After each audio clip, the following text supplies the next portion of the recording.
Penegakan hukum tak dipungkiri menjadi hal yang sangat penting untuk ditaati dan dilaksanakan oleh seluruh lapisan masyarakat, sehingga bisa menciptakan keamanan, ketentraman, dan ketertiban dalam kehidupan masyarakat maupun negara.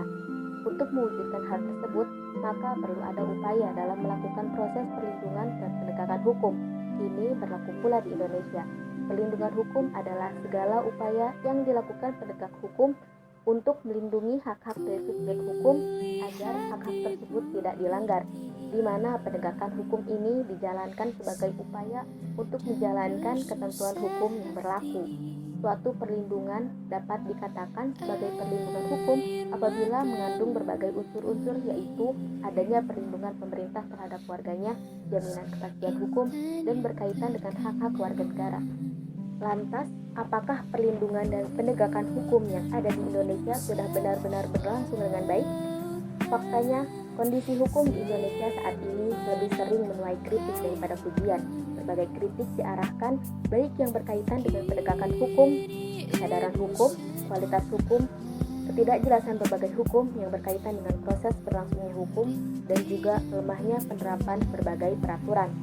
Kebanyakan masyarakat kita akan bicara bahwa hukum di Indonesia itu dapat dibeli. Yang mempunyai jabatan, nama, dan kekuasaan, yang punya uang banyak, pasti aman dari gangguan hukum walau aturan negara dilanggar.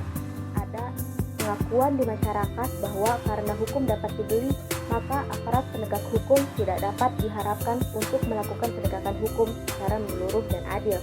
Orang biasa yang ketahuan melakukan tindak pencurian kecil, seperti anak di bawah umur saudara Hamdani yang mencuri sendal jepit bolong milik perusahaan di mana ia bekerja di Tangerang, nenek Ninah yang mengambil 3 butir kakao di Purbalingga, serta Khalil dan Basari yang mencuri 2 biji semangka di Kediri, langsung ditangkap dan dihukum seberat-beratnya.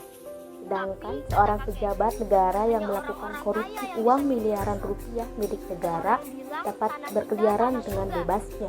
Berbeda hanya dengan kasus-kasus yang hukum dengan tersangka dan terdakwanya orang-orang yang memiliki kekuasaan dan jabatan. Proses hukum yang dijalankan begitu berbelit-belit dan terkesan menunda-nunda. Seakan-akan masyarakat selalu disuguhkan sandiwara dari tokoh-tokoh negara tersebut.